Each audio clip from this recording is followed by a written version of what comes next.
Hello guys, നമുക്ക് അടിപൊളി അരിയുണ്ടൻ്റെ recipe നോക്കിയാലോ. അപ്പം അതിനായിട്ട് നമുക്ക് ആദ്യം തന്നെ ഒരു ചട്ടിയിൽ കുറച്ച് ബെല്ലം എടുക്കാട്ടോ. ചെറിയ ചെറിയ പീസായിട്ട് കട്ട് ചെയ്തിട്ട് അടുപ്പത്ത് നമുക്ക് വെക്കാട്ടോ. ആ ബെല്ലം മെൽട്ടാകാൻ വേണ്ടി അതിലേക്ക് കുറച്ച് ജീരകം ഇടാം.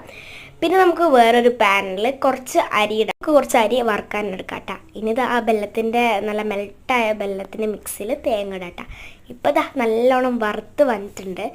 ഇനി ഇതാ നമുക്ക് കുറച്ച് നെൽക്കടല എടുത്തിട്ട് ഒന്ന് അതേ പാനിൽ തന്നെ അരി ഇതാക്കി അതേ പാനിൽ തന്നെ അതും വറുക്കട്ട. ഇനി മിക്സീൻ്റെ ജാറിൽ വറുത്ത അരി ഇട്ടിട്ട് ഇതാക്കട്ട. ഇനി അതേ പാനിൽ തന്നെ നെൽക്കടല എടുത്തിട്ട് വറുക്കാം. ഇത് അപ്പോഴത്തേക്ക് നമ്മൾ അരി അങ്ങ് നല്ല പൊടിച്ചിട്ടുണ്ട്. ഇനി ഇത് അതും നമുക്ക് നെൽക്കടലവും പൊടിക്കാം. എന്നിട്ട് ഇതാ നമുക്ക് വലിയ ചട്ടിയിൽ നമുക്ക് ആ മറ്റേ വെള്ളത്തിൻ്റെ മിക്സ് ഇടാം. പിന്നെ പൊടി ഇടാട്ട. എന്നിട്ട് ഇത് നല്ലോണം ബോൾസ് ആക്കാം. എന്നിട്ട് ഇത് നമ്മൾ അടിപൊളി അരിയുണ്ട് ഇവിടെ റെഡി.